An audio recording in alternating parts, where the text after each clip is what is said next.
எல்லாருக்கும் வணக்கம். இந்த வீடியோ நம்ம எதை பற்றி பார்க்க போகிறோம் அப்படின்னு பார்த்தோம்னா, பிரகதீஷ் பப்ளிகேஷன் பாலிட்டி புக்கில் மத்திய அரசு அப்படிங்கிற தலைப்பு இருக்குது.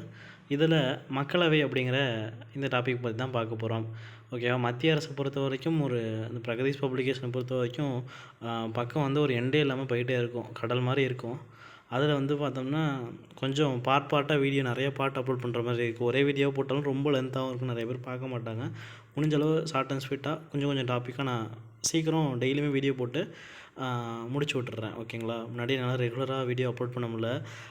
பிரகதீஷ் பப்ளிகேஷன் ஸ்டார்ட் பண்ணி ஒரு 8 மந்த் ஆகுது, 8 மாதம் ஆகுது. ஃபஸ்ட்டு வீடியோ போட்டேன், அதுக்கப்புறம் ரெகுலராக நானும் படிச்சுக்கிட்டு இருக்கிறதுனால என்னால் ரெகுலராக போட முடியல. இன்னுமே டெய்லியுமே அந்தளவு ஃபுல்லாக என்னால் போடுறதுக்கு டைம் இருக்குமானா கொஞ்சம் டவுட்டு தான். அதனால் கொஞ்சம் பார்ட்டாக நான் கண்டிப்பாக இந்த மத்திய அரசை முடிச்சு விட்டுறேன். முடிஞ்சாலும் இந்த பிரகதீஷ் பப்ளிகேஷன் புக்கே முடிச்சு விட்டுறேன். டெய்லியுமே என்னோடய வீடியோ வரும். ஆனால் கொஞ்சம் ஷார்ட்டாக ஒரு 4-5 பக்கங்கள் மட்டும் தான் என்னால் அப்லோட் பண்ண முடியும். ஓகேங்களா? ஓகே. இன்றைக்கி நம்ம பார்க்கக்கூடியது மக்களவை அப்படிங்கிற இந்த தலைப்பு தான். மக்களவையானது, அதாவது இன்னொன்று, நான் எல்லா பாயிண்ட்டையுமே வாசித்து விடுவேன். அது வேண்டாம், முக்கியமான பாயிண்ட்டை மட்டும் சொல்லுங்கள் அப்படின்னு சொல்லியிருந்தீங்க. பட் ஆனால் அந்த பேசிக்கான பாயிண்ட் கூட சில பேருக்கு முக்கியமாக இருக்கலாம். அதனால் எல்லா பாயிண்ட்டையும் நான் வாசித்து விட்றேன். அதில் ரொம்பவும் முக்கியமானதை நான் வேணால் கொஞ்சம் அழுத்தி 2 டைமோ 3 டைமோ நான் சொல்கிறேன். ஓகேங்களா? ஓகே. மக்களவையானது மக்களால் தேர்ந்தெடுக்கப்பட்ட பிரதிநிதிகளை கொண்ட இந்திய பாராளுமன்றத்தின் புகழ்மிக்க அவையாகும். ஓகேங்களா? இது மக்களவை அப்படிங்கிறது மக்களால் தேர்ந்தெடுக்கப்படக்கூடியது. மக்களவை அல்லது கீழவை இந்திய பாராளுமன்றத்தின் முதலாவது ஆட்சி மன்றமாகும். மக்களவை அல்லது அது கீழவைன்னு சொல்லுவாங்க. அது இந்திய பாராளுமன்றத்துடைய முதலாவது ஆட்சி மன்றம். மக்களவையானது மாநிலங்களவை விட உயர்ந்ததாக தான் இருக்கும். ஓகேங்களா? 1952ஆம் ஆண்டு ஏப்ரல் 17ஆம் தேதி மக்களவை உருவாக்கப்பட்டது. மக்களவை உருவாக்கப்பட்டது எப்போனா 1952 ஏப்ரல் 17ஆம் தேதி. இதோடைய முதல் கூட்டம் எப்போ நடைபெற்றதுன்னா 1952 மே 13ஆம் நாள் நடைபெற்றது. மக்களவை உருவாக்கப்பட்டது என்னமோ ஏப்ரல் 17, 1952. முதல் கூட்டம் எப்போ நடைபெற்றதுன்னா 1952 மே 13. ஓகேங்களா? இந்த அவை துவங்கப்பட்ட முதல் 2 ஆண்டுகள் இது பார்த்தோன்னா ஹவுஸ் ஆஃப் பீப்புள் என்றே அழைக்கப்பட்டது. இந்த அவை துவங்கப்பட்டு ஃபஸ்ட்டு 2 வருஷம் என்னென்னு அழைக்கப்பட்டது அப்படின்னா ஹவுஸ் ஆஃப் பீப்புள் அப்படின்னு தான் அழைக்கப்பட்டது, பீப்புள்னு. அதுக்கப்புறம் 1954 இதோடைய பேர் லோக்சபா அப்படின்னு மாற்றிருக்காங்க. மேலே அந்த முக்கியமான பாயிண்ட், அந்த மக்களவை உருவாக்கப்பட்டது ஏப்ரல் 17, 1952. அது பார்த்தீங்கன்னா அதோடைய முதல் கூட்டம் 1952 மே 13 நடந்திருக்கு. அந்த 52லேருந்து அந்த 54 இடைப்பட்ட காலகட்டத்தில் அது ஹவுஸ் ஆஃப் பீப்புள்னு சொல்லியிருக்காங்க. அதுக்கப்புறம் 54 லோக்சபா அப்படின்னு பெயர் மாற்றப்பட்டிருக்கு. ஓகேங்களா? இதான் முக்கியமான பாயிண்ட்டு. அடுத்து, மக்களவையில் 550க்கு மிகாத உறுப்பினர்களை கொண்டது. 550க்கு மிகாமல் இருக்கணும். அதில் 530 உறுப்பினர் மாநிலங்களிலிருந்தும் 20 உறுப்பினர் யூனியன் பிரதேசங்களிலிருந்தும் மக்களால் தேர்ந்தெடுக்கப்படுகின்றனர் அப்படின்னு கொடுத்துருக்காங்க. இதில் கரண்ட்டில் 530, இதில் 530 + 20ன்னு கொடுத்துருக்காங்க. 550 அது இப்போ கரண்ட்டில் இல்லை. இப்போ கரண்ட்டில் பார்த்தோம்னா 530 + 13 கூட்டினோம்னா 543. ஓகேங்களா? 13 பார்த்தோன்னா யூனியன் பிரதேசங்களிலிருந்தும் 530 பார்த்தோன்னா மாநிலங்களிலிருந்தும் தேர்ந்தெடுக்கிறாங்க. ஓகேங்களா? அடுத்து, இந்திய குடியரசுத் தலைவர் ஆங்கிலோ இந்திய சமூகத்திலிருந்து மக்களவையில் போதுமான பிரதிநிதித்துவம் கிடைக்கல அப்படின்னா அதில் ஒரு 2 நபர்களை பரிந்துரை செய்யலாம். ஓகேங்களா? அதை பார்த்தோம்னா 104வது சட்ட திருத்தம் 2020 படி அந்த ஆங்கிலோ இந்திய பிரதிநிதிகள் 2 பேரும் குடியரசுத் தலைவர் நியமிக்கலான்னு பார்த்தோம் இல்லையா, அதை நீக்கியிருப்பாங்க. ஆங்கிலோ இந்தியன் வேண்டாம் அப்படின்ட்டு. அது 2020 104வது சட்ட திருத்தத்தின்படி நீக்கிட்டாங்க. 2020 104வது சட்ட திருத்தம். ஓகே. அடுத்து, மாநிலங்களின் மக்கள் தொகைக்கு ஏற்ப உறுப்பினர்கள் கணக்கிடப்பட்டு தேர்ந்தெடுக்கப்படுவர். தற்பொழுது மக்களவை உறுப்பினர்களின் எண்ணிக்கை 543 ஆகும். இது 31வது சட்ட திருத்தத்தின்படி 2026ஆம் ஆண்டு வரை இதே எண்ணிக்கை என கூறப்பட்டுள்ளது. மாநிலங்களுடைய மக்கள் தொகைக்கு ஏற்ப தான் உறுப்பினர்கள் கணக்கிடப்பட்டு தேர்ந்தெடுக்கப்படுவாங்களாம். தற்பொழுது மக்களவை உறுப்பினர்களோட எண்ணிக்கை 543 இருக்குது. இந்த அந்த டோட்டல் பார்த்தோம்னா 31வது சட்ட திருத்தம் 2026 ஆண்டு வரை இதே எண்ணிக்கை அப்படின்னு கூறப்பட்டிருக்கு. 31ஆம் சட்டத்திருத்தம் என்ன சொல்லுதுன்னா 2026 வரையும் இந்த 543 தான் ஃபாலோ பண்ணுவோம் அப்படின்ற மாதிரி சொல்லியிருக்காங்க. அடுத்து தேர்தல் முறை மற்றும் பதவிக்காலம். மக்களவை பொறுத்த வரைக்கும் மக்களவை உறுப்பினர்கள் மக்களால் நேரடியாக தான் தேர்ந்தெடுத்துப்பாங்க. 18 வயது பூர்த்தி அடைந்த எல்லாருமே பார்த்தீங்கன்னா இந்த தேர்தலில் பங்கு பெறுவாங்க. மக்களவை உறுப்பினருக்கான தொகுதியில் பட்டியலினத்தவர் மற்றும் பழங்குடியினருக்கான இடஒதுக்கீடுலாம் வழங்கியிருப்பாங்க. மக்களவையின் பதவிக்காலம் 5 ஆண்டு. முதல் கூட்டத்திலிருந்து அந்த 5 ஆண்டு அப்படின்றது அவையின் முதல் கூட்டத்திலிருந்து அந்த முதல் கூட்டத்தோட முதல் நாள்லேருந்து தொடங்குது அப்படின்னு கொடுத்துருக்காங்க. அடுத்த நெருக்கடி நிலை காலகட்டத்தில் மக்களவையின் பதவி காலத்தை குடியரசுத் தலைவர் ஓராண்டு நீட்டிக்கப்படும். குடியரசுத் தலைவரால் ஓராண்டு நீட்டிக்கப்படும். அதே நேரத்தில் நெருக்கடி நிலை திரும்ப பெறப்பட்ட பின்பு எந்த காரணம் கொண்டும் அவையானது 6 மாதத்திற்கு மேல் அதை நீட்டிக்கலாம் அப்படின்னு கொடுத்துருக்காங்க. பிரதமரின் பரிந்துரையின் அடிப்படையிலோ அல்லது எந்த ஒரு கட்சிக்கும் பெரும்பான்மை இல்லாத நிலையிலோ குடியரசுத் தலைவர் மக்களவையை கலைக்கலாம் அப்படின்ற மாதிரி சொல்லியிருக்காங்க. ஓகேங்களா. அடுத்து 1976ஆம் ஆண்டு 42ஆம் சட்டத்தின் மூலம் மக்களவையின் காலம் 5 ஆண்டுலேருந்து 6 வருஷம் அப்படின்னு அதிகரிச்சிருப்பாங்க. மக்களவையின் காலம் 5 ஆண்டுகள் தான் பார்த்தோம். அந்த 5 ஆண்டுகளை 6 ஆண்டுகள்னு மாற்றினது எதுனா அந்த 42ஆவது சட்டத்திருத்தம் குறு அரசியலமைப்புன்னு சொல்லுவோம் இல்லையா. 1976 42ஆம் சட்டத்திருத்தம் என்ன சொல்லுதுன்னா மக்களவையுடைய இந்த பதவிக்காலம் 5 வருஷத்துலேருந்து 6 வருஷம் மாற்றிக்கலாம் அப்படின்னு சொல்லியிருப்பாங்க. ஆனால் அதுக்கப்புறம் பின்னால் 1978ல் 44ஆம் சட்டத்திருத்தம் கொண்டு வந்திருப்பாங்க. அதன்படி என்ன பண்ணியிருப்பாங்கன்னா இந்த நீக்கப்பட்டு மீண்டும் அந்த 6 வருஷம்லாம் வேண்டாம் 5 வருஷமே இருக்கட்டும் அப்படின்ற மாதிரி அதை நீக்கியிருப்பாங்க 44ஆவது சட்டத்திருத்தத்தில். ஓகே. 5வது மக்களவை அதாவது 1971லேருந்து 77 காலகட்டத்தில் 5வது மக்களவை இருக்கும். அதன் காலகட்டத்தில் 2 ஆண்டுகள் நீட்டிக்கப்பட்டது.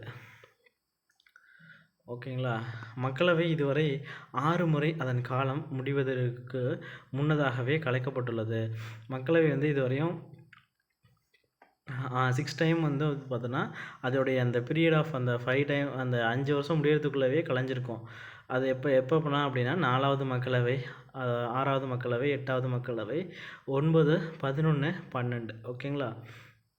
இந்த இயர்ஸ்லாம் நோட் பண்ணி வச்சுக்கோங்க. 4வது மக்களவை அப்படிங்கிறது 1967லேருந்து 70 வரையும், 6வது மக்களவை பார்த்தீங்கன்னா 77லேருந்து 79, 8வது மக்களவை 85லேருந்து 89, 9வது மக்களவை 89லேருந்து 91, 11வது மக்களவை 96லேருந்து 97 வரை இருந்திருக்கும் ஒரு வருஷம். 12வது மக்களவை அது பார்த்தோன்னா 88லேருந்து 99 வரையும் இந்த ஒரு வருஷம் தான் இருந்திருக்கும். ஓகேங்களா. ஓகே, நோட் பண்ணிக்கோங்க. அடுத்து மக்களவை உறுப்பினர் ஆவதற்கான தகுதிகள். மக்களவை உறுப்பினர் ஆகணும்னா அது எல்லாத்துக்கும் உள்ளது தான். சேம் இந்திய குடிமகனாக இருக்கணும், 25 வயது நிரம்பியராக இருக்க வேண்டும், அவரது பெயர் நாட்டின் ஏதாவது ஒரு பகுதியில் வாக்காளர் பட்டியலில் இடம்பெற்றிருக்கணும், மத்திய மாநில அரசு அலுவலகத்தில் ஊதியம் பெறும் பதவியில் இருத்தல் கூடாது. மத்திய மாநில அரசு அலுவலகத்தில் ஊதியம் பெறும் பதவியில் இருக்கக்கூடாது. மனநிலை சரியில்லாதவராகவோ அல்லது பெற்ற கடனை திருப்பி செலுத்த இயலாதவராகவோ இருக்கக்கூடாது. குற்ற வழக்கில் 2 ஆண்டுகளுக்கு மேலே தண்டனை பெற்றிருக்கக்கூடாது அப்படின்ற மாதிரிலாம் கொடுத்துருக்காங்க. ஓகே. அடுத்து மக்களவையுடைய பதவிக்காலம் ஸ்டார்டிங்லேருந்து இந்த எண்டு வரையும் 2024 வரையும் கொடுத்துருக்காங்க. ஸ்டார்டிங்கில் 1952லேருந்து ஃபஸ்ட்டு மக்களவை 57 வரை இருந்திருக்கும். 2வது பார்த்தோன்னா 57லேருந்து 62 வரையும் கொடுத்துருப்பாங்க. 3வது 62லேருந்து 67. இதில் ஒரு நிமிஷம். ஓகே. இது மாதிரி பார்த்தோன்னா ஃபுல்லாக இதுக்கான இயர் கொடுத்துருக்காங்க. நோட் பண்ணிக்கோங்க. ஓகேங்களா. ஜஸ்ட்டு பார்த்து வச்சுக்கோங்க. அந்தளவுக்கு இதை மனப்பாடம் பண்ணி வச்சுக்க முடியுமா அப்படின்னா எனக்கு தெரியல. மேபி சில பேர் ஷார்ட்கட்லாம் போட்டு வச்சுருப்பாங்க. ஜஸ்ட்டு பார்த்துக்கோங்க. ஓகேவா. எல்லாமே எப்போ ஸ்டார்ட் ஆகுது அப்படின்னு பார்த்தாலே அது எண்டு நம்மளுக்கு தெரியும். அதனால் ஸ்டார்டிங் மட்டும் பார்த்துக்கலாம். ஓகே. அடுத்து புதிய பாராளுமன்ற கட்டிடம் எப்படி இருக்குது, எங்கே இருக்குது அப்படின்றத கொடுத்துருக்காங்க. அது இடம் புதுடெல்லி நம்மளுக்கு தெரியும். அடிக்கல் நாட்டப்பட்டது பார்த்தோம்னா அக்டோபர் 1, 2020. திறக்கப்பட்ட நாள் மே 28, 2023. அது இருக்கைகளை பொறுத்த வரைக்கும் மொத்தமாக 1272 இருக்கைகள் இருக்கும்.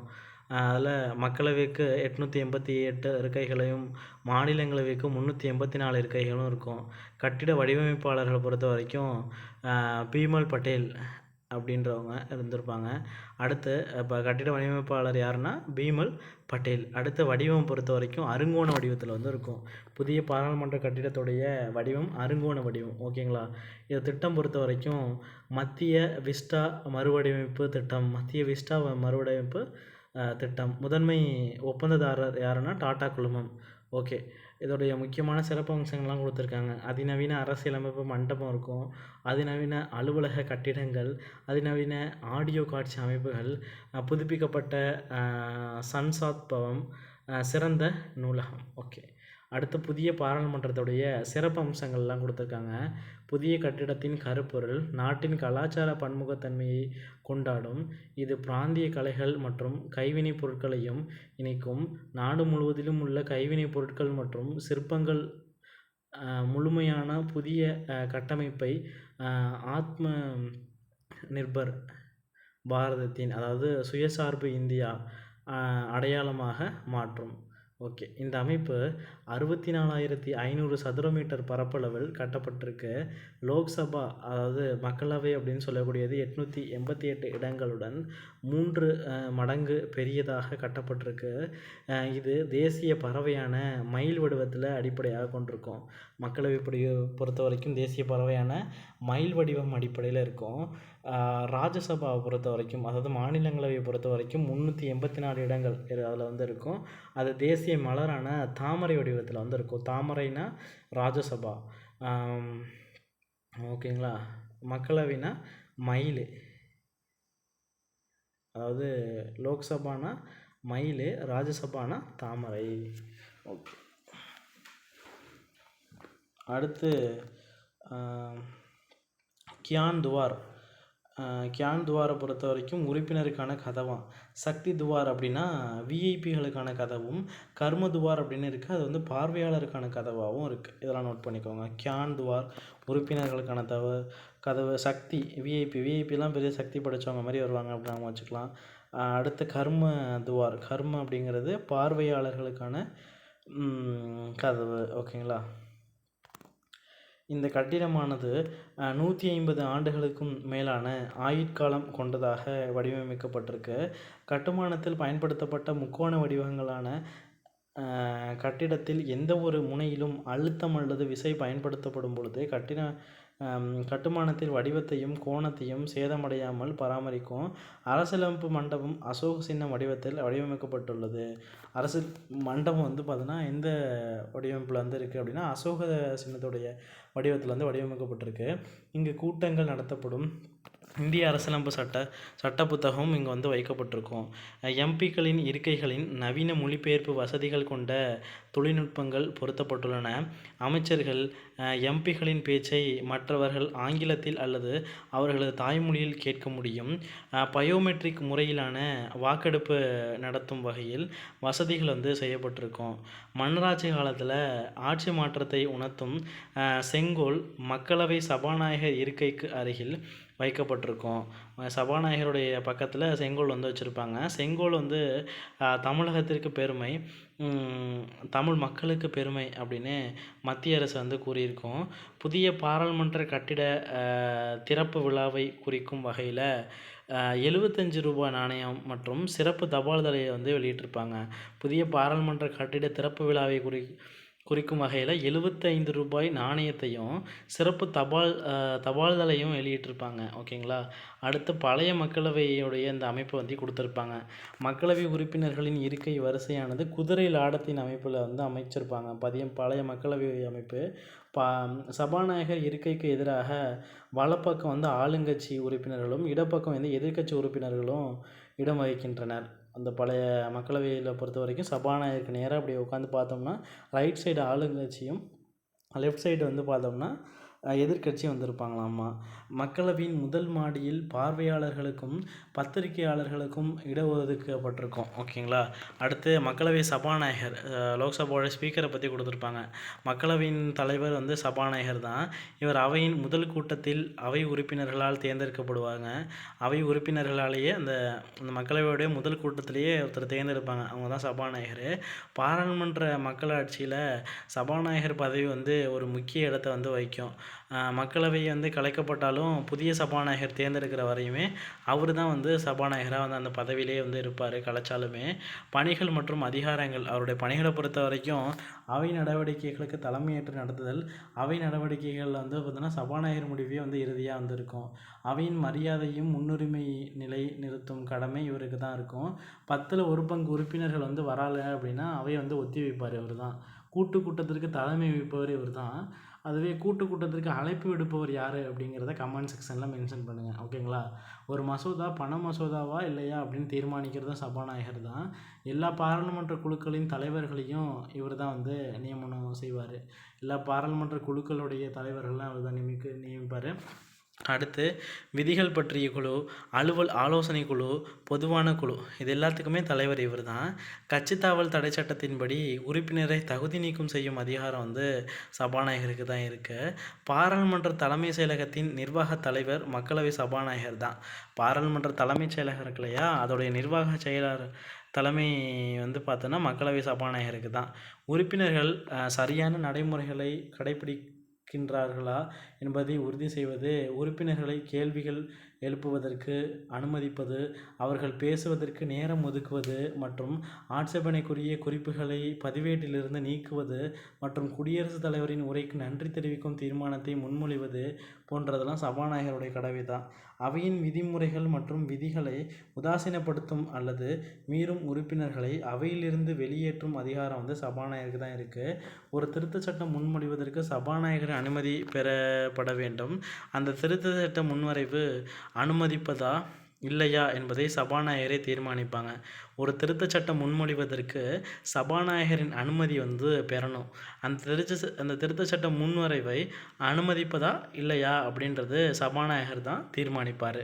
உறுப்பினர்கள் எழுப்பும் கேள்விகள், அளிக்கும் பதில்கள், விளக்கங்கள் மற்றும் அறிக்கைகள் அனைத்தும் சபாநாயகர் நோக்கி தான் இருக்கணும். சபாநாயகர் பாராளுமன்றத்தின் ஒரு உறுப்பினராக இருந்தாலும் கூட நடுநிலை வைக்க சட்டமன்றத்தில் வாக்கு செலுத்த மாட்டார். இருப்பினும் விதிவிலக்காக வாக்கெடுப்பில் எந்த முடிவையும் எட்டாதவாறு வாக்குகள் இருபுறமும் சரிசமமாக இருக்கும் சில அரிய சந்தர்ப்பங்களில் தனது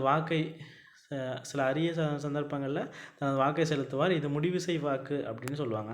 அங்கே ராஜ்யசபாவில் துணை குடியரசுத் தலைவர் இருக்கார் இல்லையா, அவர் அந்த கேஸ்டிங் ஓட்டிங் அப்படின்றத பயன்படுத்துவார் இல்லையா, அதேமாரி சேம் டிட்டோ வந்து பார்த்தோன்னா சபாநாயகரும் இந்த கேஸ்டிங் ஓட்டிங்கை வந்து பயன்படுத்துவார். அப்படிங்கிறது இவருக்கும் இருக்குது, தெரிஞ்சுக்கோங்க. மக்களவை உறுப்பினர் தனது பதவி விலகல் கடிதத்தினை வந்து சபாநாயகர்கிட்ட தான் கொடுப்பாங்க. மக்களவை உறுப்பினர் அதில் அதில் புள்ளி இருக்காது இந்த புக்கில், பார்த்துக்கோங்க. அந்த லாஸ்ட் எடிஷனில் மக்களவை உறுப்பினர் தனது பதவி விலகல் கடிதத்தை வந்து யார்கிட்ட வந்து கொடுப்பாங்கன்னா சபாநாயகர்கிட்ட கொடுப்பாங்க. அது ரொம்ப முக்கியமான பாயிண்ட்டை நோட் பண்ணிக்கோங்க. அடுத்த பதவி விலகல் மற்றும் பதவி நீக்கம். சபாநாயகரை பொறுத்த வரைக்கும் மக்களவையின் சபாநாயகருடைய பதவி காலம் 5 ஆண்டு. சபாநாயகர் அவருடைய பதவி விலகல் கடிதத்தை வந்து துணை சபாநாயகர்கிட்ட கொடுப்பார். சபாநாயகர் வந்து அவருடைய பதவி விலகல் கடிதத்தை துணை சபாநாயகர்கிட்ட கொடுப்பாங்க. சபாநாயகர்கிட்ட யார் வந்து இதை வந்து கொடுப்பாங்கன்னா அந்த மக்களவை உறுப்பினர்கள்லாம் அவங்க பதவி விலகினாங்கன்னா சபாநாயகர்கிட்ட வந்து கொடுப்பாங்க. இதெல்லாம் நமக்கு பேசிக் தெரியும், ரொம்ப குழப்பிக்க வேண்டாம். சபாநாயகர் மீது பதவி நீக்கம் தீர்மானம் கொண்டு வரும்போது குறைந்தபட்சம் வந்து பார்த்தோன்னா 50 உறுப்பினர்கள் வந்து ஆதரவு தேவை.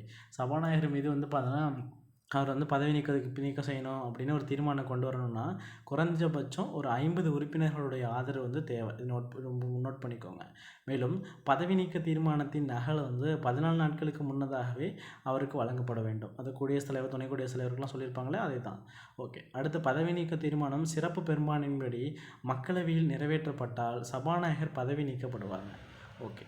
அடுத்து சபாநாயகருடைய பெயர்கள்லாம் பற்றி கொடுத்துருக்காங்க. ஓகே. ஃபஸ்ட்டு வந்து பார்த்தோன்னா முதல் சபாநாயகர் ஜிவி மௌலாங்கர், அடுத்து எம்ஏ ஐயங்கார், அடுத்து சர்தார் ஹூக்கும் சிங், அடுத்து என் சஞ்சீவ் ரெட்டி, அடுத்து ஜிஎஸ் தில்லான், அடுத்து பிஆர் பகத், நீலம் சஞ்சீவ் ரெட்டி, கேஎஸ் ஹோக்டே, டாக்டர் பல்ராம் ஜாக்கர் அவர்கள் வந்து 2 டைம் வந்திருக்காரு. அடுத்து ரபிராய், சிவராஜ் பட்டேல், பிஏ சங்மா, அடுத்து வந்து பார்த்தோன்னா பாலயோகி பதவி காலத்தில் இறந்துருப்பார் பாலயோகியை பொறுத்த வரைக்கும். அடுத்து மனோகர் ஜோஷி, சோம்நாத் சட்டர்ஜி, அடுத்து மீராகுமார், அடுத்து சுமித்ரா மகாஜன், ஓம் பிர்லா தொடர்ந்து 2 வந்திருக்காரு. ஓகே. இதில் கீழே டீட்டெயிலாக கொடுத்துருக்காங்க. இந்தியாவின் முதல் சபாநாயகரை பொறுத்த வரைக்கும் பியூரிக் ஒயிட் அப்படிங்கிறவர் 1921 இருந்திருப்பாங்க. இவங்க வந்து இந்தியாவுடைய முதல் சபாநாயகர் பியூரிக் ஒயிட். அதுவே சுதந்திரத்துக்கு அப்புறம் இந்த சுதந்திர இந்தியாவின் முதல் சபாநாயகர் யாருன்னா ஜிவி மௌலாங்கர். ஓகேங்களா, 1952 56 வரை இருந்திருப்பாங்க. அடுத்து ரெண்டாவது வந்து பார்த்தோன்னா எம்ஏ ஐயங்கார் இருந்திருப்பாங்க. ஓகேங்களா, பார்த்துக்கோங்க. அடுத்து குடியரசுத் தலைவர் பதவிக்கு வந்த ஒரே மக்களவை சபாநாயகர் யாருன்னா நீலம் சஞ்சீவ ரெட்டி. அதாவது சபாநாயகராக இருந்துட்டு அது காலப்போக்கில் பின்னால் குடியரசுத் தலைவராகவும் ஆயிருப்பார். இவர் வந்து பார்த்தோன்னா ஒரே ஆள் நீலம் சஞ்சீவ ரெட்டி, அவங்க தான். அடுத்து மிக குறுகிய காலம் சபாநாயகராக பதவி வகித்தவங்க யாருன்னா பிஆர் பகத். அவங்க தான் ரொம்ப ரொம்ப கம்மியான நாட்களில் சபாநாயகராக இருந்திருக்காங்க, தெரிஞ்சுக்கோங்க. அடுத்து 2 மக்களவையில் முழுகால சபாநாயகராக இருந்து பெருமை பெற்றவர் யாருன்னா பல்ராம் ஜாக்கர். அது தொடர்ந்து 2 டைம் வந்திருப்பார். 2 மக்களவையிலும் தொடர்ந்து 5 வருஷம் ஃபுல்லாக இருந்திருப்பார் பல்ராம் ஜாக்கர் அவர்கள். 1925ஆம் ஆண்டில் விட்டல்பாய் பட்டேல் மத்திய சட்டமன்றத்தில் தேர்ந்தெடுக்கப்பட்ட முதல் இந்திய சபாநாயகராக பதவி வகித்தார். 1925ஆம் ஆண்டில் விட்டல்பாய் பட்டேல் மத்திய சட்டமன்றத்தில் தேர்ந்தெடுக்கப்பட்ட ஓகே. அடுத்து அதாவது இந்தியாவின் முதல் சபாநாயகர்னா பியூரிக் ஒயிட் அப்படிங்கிறவர். பட் ஆனால் அவர் வந்து இந்தியர் கிடையாது. அதுவே இந்தியாவின் முதல் சபாநாயகர், அதுவும் ஒரு இந்தியர் யார் அப்படின்னு கேட்டாங்கன்னா அது வந்து பார்த்தோன்னா விட்டல்பாய் பட்டேல் அப்படிங்கிறவர் 1925 வந்திருக்காரு அப்படின்றத இங்கே கொடுத்துருக்காங்க. ஓகேங்களா, இவர் வந்து இந்தியர், அவர் இந்த பியூரிக் ஒயிட்டுங்கிறது இந்தியர் கிடையாது. ஓகேங்களா, கொஞ்சம் குழப்பிக்காதீங்க, பார்த்துக்கோங்க.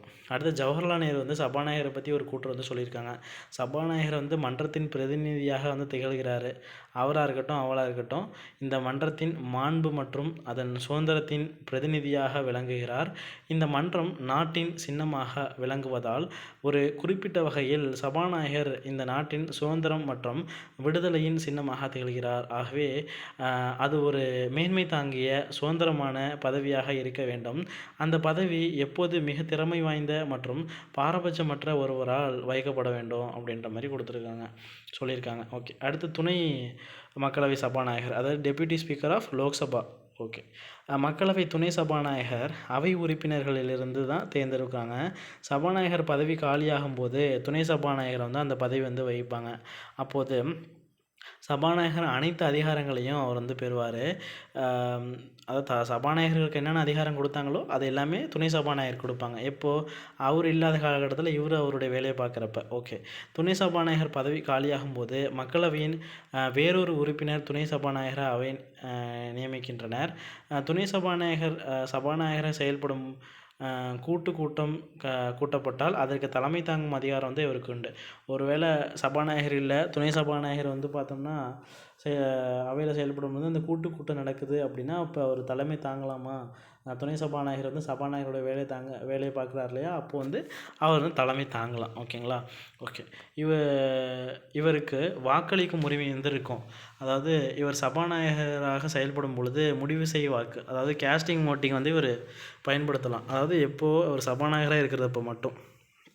மக்களவையின் துணை சபாநாயகர் பதவி, அதாவது பதவி நீக்கம் தீர்மானம் வந்து 3/2 பங்கு சிறப்பு பெரும்பான்மையின்படி நிறைவேற்றப்பட்டால் இவரின் துணை சபாநாயகர் பதவி வந்து காலியாகும். இந்தியாவுடைய முதல் துணை சபாநாயகர் யாருன்னா சச்சிதானந்த சின்ஹா அவர்கள் வந்து சுதந்திரத்துக்கு முன்னாடி வந்து இருந்திருப்பார். சுதந்திர இந்தியாவின் முதல் சபாநாயகர், அதாவது துணை சபாநாயகர் யாருன்னா ஆனந்த சயனம் ஐயங்கார். ஓகேங்களா, சுதந்திர இந்தியாவின் முதல் துணை சபாநாயகர் இவர். ஓகே, அடுத்து தற்காலிக சபாநாயகர் ப்ரோடம் ஸ்பீக்கர் அப்படின்னு சொல்லுவாங்க. புதிய மக்களவை அமைக்கப்பட்ட உடனே அனுபவத்தின் அடிப்படையில், அதாவது மக்களவை உறுப்பினராக அவர் பணிபுரிந்துள்ள வருடங்களின் எண்ணிக்கையின் அடிப்படையில் குடியரசுத் தலைவரால் தற்காலிக சபாநாயகர் அப்படிங்கிறவரை நியமிச்சிருவாங்க. இரு உறுப்பினர்கள் சமமான தகுதிகள் பெற்றிருந்தாங்க அப்படின்னா உறுப்பினருடைய வயது முக்கியத்துவம் அளித்து அதிக வயதுடைய நபர் வந்து தற்காலிக சபாநாயகர், அதாவது புரோட்டாம் ஸ்பீக்கராக வந்து நியமிச்சிருவாங்க.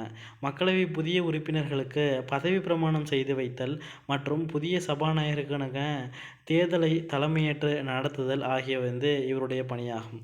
மக்களவை புதிய உறுப்பினர்களுக்கு பதவி பிரமாணம் செய்து வைக்கிறது மற்றும் புதிய சபாநாயகருக்கான தேர்தலை தலைமையேற்று நடத்துதல், இதெல்லாம் யாருடைய பணினா அந்த புரோட்டாம் ஸ்பீக்கருடைய பணி. இந்த பாயிண்ட்டை நோட் பண்ணி வச்சுக்கோங்க, முக்கியமான பாயிண்ட்டு. அடுத்து தற்காலிக சபாநாயகரின் பதவிக்காலம் புதிய சபாநாயகர் தேர்ந்தெடுக்கப்பட்ட உடனே முடிவுக்கு வந்துடும். ஓகேவா, ஓகே, இந்த லாஸ்ட்டு பாயிண்ட்டுமே முக்கியம் தான். அந்த தற்காலிக சபாநாயகர் பதவி காலம் வந்து முடிஞ்சதுக்கப்புறம் திரும்பி அவரே ஃபாலோ பண்ணுவாரான்னா முடியாது. சபாநாயகர் வந்து தேர்ந்தெடுக்கப்பட்ட உடனே அவருடைய இதுவுமே வந்து பார்த்தீங்கன்னா முடிவுக்கு வந்துடும். அடுத்து மக்களவை சபாநாயகர் வந்து குழு அப்படின்னு ஒரு குழு வந்து அமைச்சிருப்பாங்க. அதிகபட்சம் 10 மக்களவை உறுப்பினர்களை குழுவின் உறுப்பினர்களாக வந்து பார்த்தீங்கன்னா சபாநாயகர் நியமிப்பார். சபாநாயகர் மற்றும் துணை சபாநாயகர் இல்லாத நேரத்தில் குழுவிலிருந்து அந்த அந்த 10 பேர்லேருந்து ஒருத்தர் வந்து பார்த்தீங்கன்னா மக்களவை சபாநாயகராக வந்து செயல்படுவாங்களாம். இந்த முறையானது சபாநாயகர் இல்லாத போது அல்லது காலியான போது மட்டுமே வந்து பார்த்தீங்கன்னா செல்லுபடியாகும் அப்படின்னு கொடுத்துருக்காங்க. அடுத்து பார்த்தீங்கன்னா மக்களவையுடைய செயல்பாடுகள் மற்றும் அதிகாரங்கள். மக்களவை வந்து பார்த்தீங்கன்னா மிகவும் சக்தி வாய்ந்த ஒரு அரசியல் அமைப்பு ஆகும். அது நாட்டின் அரசியல், சமூக, பொருளாதார நிலையை பிரதிபலிக்கிறது. மிக உயரிய பொறுப்பை கொண்டுள்ள அமைப்பு. மேலும் நாட்டின் ஒட்டுமொத்த மக்களின் பிரதிநிதியாகவும் நடைமுறையில் திகழ்கிறது. மக்களால் நேரடியாக தேர்ந்தெடுக்கப்பட்ட உறுப்பினர்களால் உருவாக்கப்பட்டதாகும். இதன் உறுப்பினர்கள் மக்களின் பல்வேறு விருப்பங்களின் பிரதிநிதிகளாக திகழ்கின்றார்கள். ஆகவே இது மக்களாட்சி அமைப்பின் மிக உயரிய இடத்தில் உள்ளது. இங்கிருந்து தான் நாட்டின் கொள்கைகள், திட்டங்கள் மற்றும் சட்டங்கள் உருவாகுது. ஒன்றிய பட்டியல் மற்றும் பொதுப்பட்டியல் உள்ள விஷயங்கள் குறித்த சட்டங்களை மக்களவை நிறைவேற்றுகிறது. மேலும் மக்களவை புதிய சட்டங்களை இயற்றவும் நடைமுறையில் உள்ள சட்டத்தை வந்து நீக்கவும் அல்லது அதை திருத்தவும் வந்து முடியும். நாட்டின் பொருளாதாரம் மக்கள் கட்டுப்பாட்டில் இருப்பதை வெளிப்படையாக தெரிவிக்கும் வகையில் நிதிநிலை அறிக்கை மற்றும் நிதி அறிக்கையை தயார் செய்வது, சமர்ப்பிப்பதும் மக்களவையின் சிறப்புரிமைகளில் ஒன்று. கேள்விகள் மற்றும் துணை கேள்விகள் எழுப்புதல், முன்வரைவு, நிறைவேற்றம் மற்றும் நம்பிக்கையில்லா தீர்மானங்கள் ஆகியனவற்றின் மூலம் ஆட்சித்துறையை மக்களவை கட்டுப்படுத்துகிறது. அரசியலமைப்பை திருத்தி அமைக்கவும் தேவைக்கேற்ப புதிய சட்டங்களை உருவாக்கவும் மக்களவை வந்து அதிகாரம் வந்து படைச்சிருக்கு. ஓகே, இந்திய நாட்டின் குடியரசுத் தலைவர் மற்றும் துணை குடியரசுத் தலைவரை தேர்ந்தெடுக்கும் பணியை வந்து மக்களவை தான் முக்கிய பங்காற்றுது. மக்களவை புதிய குழுக்கள் மற்றும் ஆணைகளை அமைக்கும் அதிகாரத்தை பெற்றுள்ளது. மேலும் அவற்றின் அறிக்கைகளை விவாதிப்பதற்கு ஏதுவாக பாராளுமன்றத்தில் முன் அதனை சமர்ப்பிக்கவும் அவ்வறிக்கைகளை அமல்படுத்துவது தொடர்பாக பரிசீலிக்கவும் மக்களவைக்கு அதிகாரம் உண்டு. மக்களவையானது பெரும்பான்மை உறுப்பினர்களின் ஆதரவை கொண்டிருக்கும். பிரதமர் மற்றும் அவரது அமைச்சரவையை கட்டுப்பாட்டில் வைத்திருக்கும். ஒருவேளை பிரதமர் மக்களவையின் நம்பிக்கை இழந்தால் மொத்த அரசாங்கமும் வெளியேறி புதிய தேர்தலை வந்து சந்திக்க நேரிடும்னு சொல்லியிருக்காங்க. ஓகே, கொஞ்சம் அந்த பிடிஎஃப் தெளிவாக இல்லை, மன்னிச்சுக்கோங்க. ஓகேங்களா. அடுத்து மக்களவையின் சிறப்பு அதிகாரங்களை பொறுத்த வரைக்கும் நிதி மசோதாவினை மக்களவையில் மட்டும்தான் அறிமுகப்படுத்த இயலும். இதை வந்து மாநிலங்களை வந்து அறிமுகப்படுத்த முடியாது. இது வந்து மக்களவையோட சிறப்பம்சங்கள். இதெல்லாம் மாநிலங்களவை நிதி மசோதாவில் திருத்தம் செய்யவோ அல்லது அது நிராகரிக்கவோ இயலாது. அந்த மசோதா வந்து மாநிலங்களவை பொறுத்த வரைக்கும் ஒரு 14 நாட்கள் வந்து டிலே பண்ணலாம். மாநிலங்களவை தன் பரிந்துரையிலோ அல்லது பரிந்துரை ஏதுமின்றியோ மக்களவைக்கு வந்து திருப்பி அனுப்பலாம். ஓகேங்களா. அதை வந்து அவங்களுடைய பரிந்துரை வந்து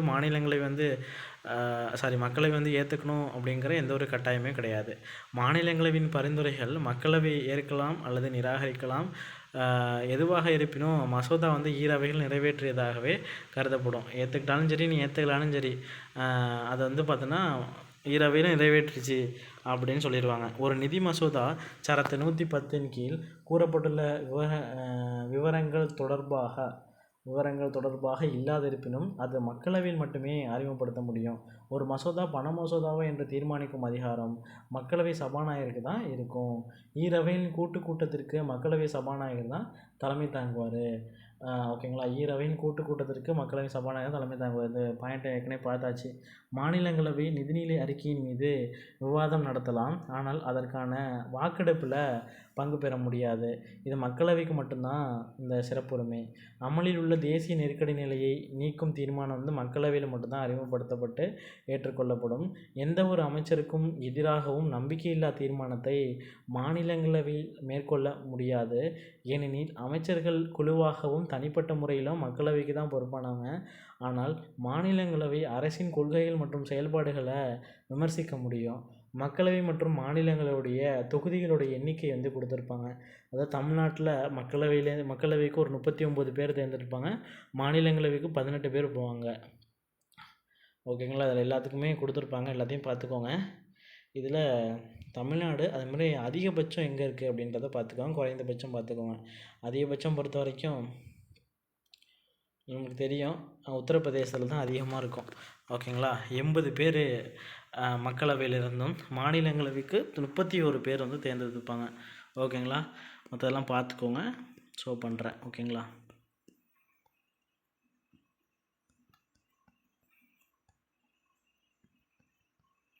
அடுத்து யூனியன் பிரதேசத்தை பொறுத்த வரைக்கும் அதிகபட்சமாக டெல்லியில் 7 பேர் மக்களவைக்கும், மாநிலங்களவைக்கு பொறுத்த வரைக்கும் 3 பேர். ஓகேங்களா, ஓகே, அவ்வளோதான். இதோட வந்து பார்த்தீங்கன்னா இந்த வீடியோ வந்து கம்ப்ளீட் ஆகிடுச்சு. இது போல் பிரகதீஷ் பப்ளிகேஷனில் இருக்கக்கூடிய ஒவ்வொரு தலைப்பையும் நான் வந்து பார்த்தீங்கன்னா வீடியோவாக அப்லோட் பண்ணிகிட்ருக்கேன்.